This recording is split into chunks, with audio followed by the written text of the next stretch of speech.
தூத்துக்குடி மாவட்டம் கோவில்பட்டி சுப்பிரமணியபுரம் 4வது தெருவை சேர்ந்தவர் கொம்பையா. இவர் கொத்தனாராக பணிபுரிந்து வருகிறார். இந்த நிலையில் இவர் அதீத மதுபோதையில் வஉசி அரசு மாணவர்கள் மேல்நிலைப் பள்ளி எதிரே தூத்துக்குடியிலிருந்து கோவில்பட்டி நோக்கி வந்த அரசு பேருந்தை வழிமறித்து பேருந்திற்கு அடியில் சென்று சேஷை இறுக பிடித்து கொண்டு பேருந்தை நகர விடாமல் அட்ராசிட்டி செய்துள்ளார். இதனை அவ்வழியாக சென்றவர்கள் கால்நடை மருத்துவமனை சந்திப்பில் போக்குவரத்து பணியில் ஈடுபட்டிருந்த காவலர் பொன்ராஜிடம் தெரிவித்துள்ளனர். இதனையடுத்து சம்பவ இடத்திற்கு விரைந்து சென்ற காவலர் பொன்ராஜ் அவரிடம் பேச்சுவார்த்தை நடத்தி பேருந்தின் அடியிலிருந்து வெளியே வருமாறு வலியுறுத்தியுள்ளார்.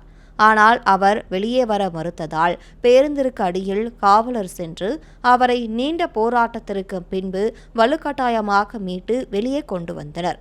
இதனைத் தொடர்ந்து காவலர் பொன்ராஜ் கொம்பையாவை கிழக்கு காவல் நிலையத்தில் ஒப்படைத்தார். அதீத மதுபோதையில் பேருந்துக்கு அடியில் சென்று அட்ராசிட்டி செய்த கொம்பையாவால் சிறிது நேரம் அச்சாலையில் பரபரப்பு ஏற்பட்டது.